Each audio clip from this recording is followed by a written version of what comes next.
आपने उनके खिलाफ तहरीर लिखी और उनको समझाया, नसीहत फरमाई कि अब्दुल्ला तुम्हारे खिलाफ शिकायत आई है और तुम्हारी ये कमियां लोगों ने बताई हैं, लिहाजा तुम इन कमियों को दुरुस्त कर लो।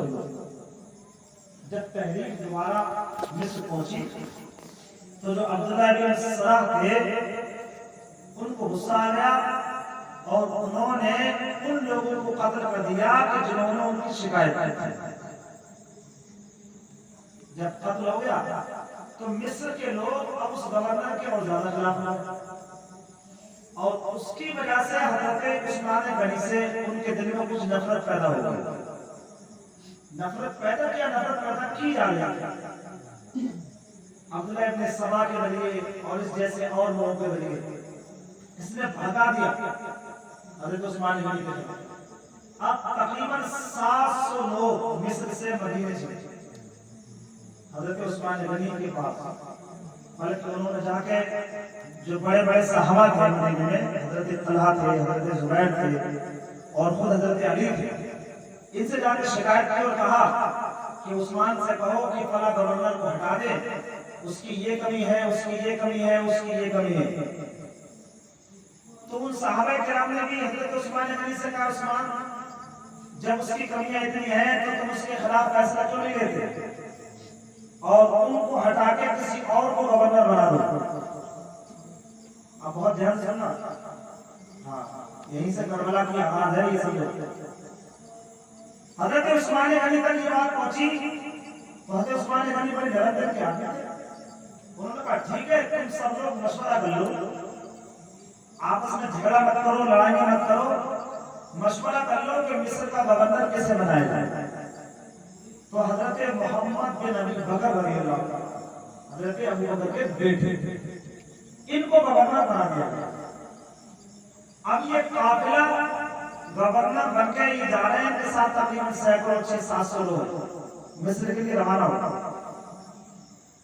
उधर जिसने करबला की तारीख में और उससे पहले की तारीख में सबसे ज्यादा बवाल जिसने मचाया, जिसको मरवान कहते हैं, हजरत अली, हजरत अमीर माविया, हजरत आयशा में जो जंगें कराई गई इन्हीं लोगों ने।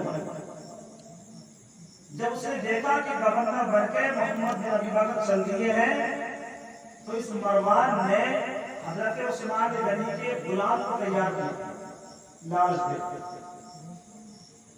और उसने खत तहरीर किया। उस खत में क्या था? खत था उस गवर्नर के नाम कि मैं उस्मान मोहम्मद बिन अबी बकर गवर्नर बनके आ रहे हैं, जब ये मिस्र पहुंच जाए तो तुम किसी हीरे बहाने से इनको कत्ल कर देना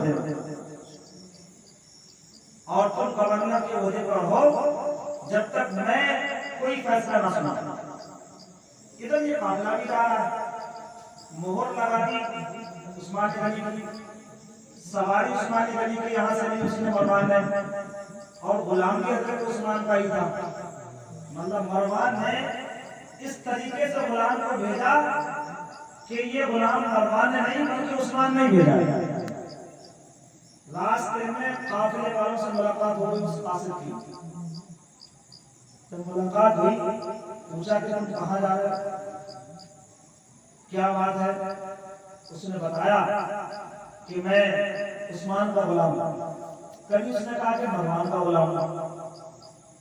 जब उस काफिले वालों को शक हुआ तो उसकी तलाशी ली गई तो उसके खुश्क मशकीरे में एक खत निकला, वही खत जो मरवान ने तहरीर किया, झूठा खत।